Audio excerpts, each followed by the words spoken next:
Do you know that the command from God, most often spoken in his scriptures to his people, is the imperative, fear not. Don't be afraid. Don't be afraid. That's the thing most often said as an imperative from God to his people in the scriptures. Now, there's a lot of different contexts where that is said, and many of them are kind of specific to that place and that time, and we probably shouldn't pull them out and apply them to us just in a blanket way. But the general idea that God says to his people, don't be afraid, is worth paying attention to. I've even heard before that, and probably the way you count it could change this, but that there are 365 occurrences in the scriptures of God saying to his people, don't be afraid. That's kind of a good way to accentuate, to put a punctuation mark on the idea that God wants us to trust in him and not be afraid. Now, we're here at St. John's, we're talking about fear this week. As we go further into this season of discipleship called Christ in Your Crisis, we're talking about the crisis of our fear, or the fear that we have amid a crisis. And if you're anything like me, you've seen a lot of fear in crises in the United States recently in our lives, even locally here in Western New York. There's a lot of fear about what a virus could do to our bodies, to our loved ones. There's a lot of fear about what a virus could do to our economy. There's a lot of fear about who the next president will be or who will be elected next month and what that will do. There's a lot of fear about what happens if we don't, if civil unrest isn't changed, or what happens if it is stopped. Different things like that. There's a lot of fear.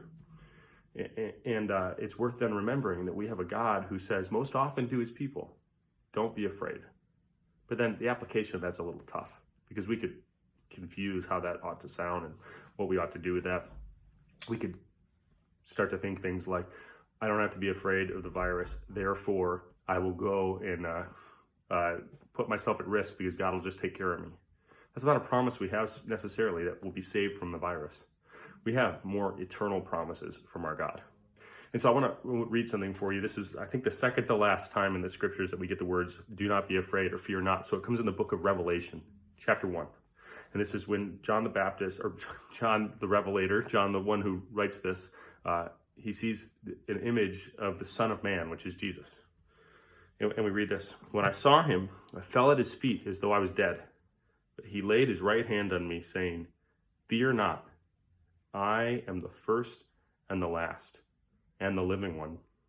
I died, and behold, I am alive forevermore. You see, Jesus' words, fear not, there, are linked, tied to, connected to an eternal promise. I am the first and the last. I am the living one, alive forevermore. Which means there might be a thing right in front of you which is terrifying. A loved one who couldn't handle the virus. Maybe you're very concerned about where this country is heading in one direction or another. That might be very, very terrifying to you. But when God says to his people, fear not, he is telling them, fear not, because there is an eternal promise for you, a long-term view for you. Yes, be concerned in the meantime, do your civil duty, do your work in this world, but fear not, because he is the first and the last. And there's going to be a day when that victory is known to everybody, and when we have no question about it anymore, and we will truly fear no more, as we will be with him alive forevermore. That's the promise I'm holding on to this week, church. Stick with us through daily devotions up until worship on Sunday as we continue to talk about fear and how it comes into play with the promise that Christ is here in our crisis. God's peace be with you.